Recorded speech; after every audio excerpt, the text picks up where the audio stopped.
पुरणपोळी करण्यासाठी चणा डाळ मी कुकरला शिजवून घेतलेली आहे. शिजवताना त्यात थोडंसं हळद आणि तेल टाकून चांगली मऊसूत शिजवून घेतलेली आहे. आणि शिजल्यानंतर त्यातलं जे काही जास्तीचं पाणी होतं ते एका भांड्यात काढून घेतलेलं आहे. त्या पाण्यातच आपण नंतर कटाची आमटी करणार आहोत.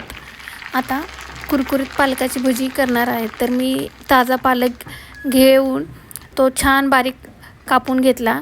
त्याच्यामध्ये बेसन, ओवा आणि आवश्यक मसाले साहित्य घालून भजीचं मिश्रण तयार करून घेतलं. पापड आणि कुरडईसुद्धा तळून घेतलेली आहे. पापड छान कुरकुरीत तळलेले आहेत, सोबत कुरडई पण तळलेली आहे. गरम गरम भात आमटी आणि कुरकुरीत पापड कुरडईची जोडी म्हणजे साध्या जेवणाची रंगत वाढवणारी. सणाच्या ताटात हे पदार्थ असले की ताट अजून भरगच्च आणि सुंदर दिसतं.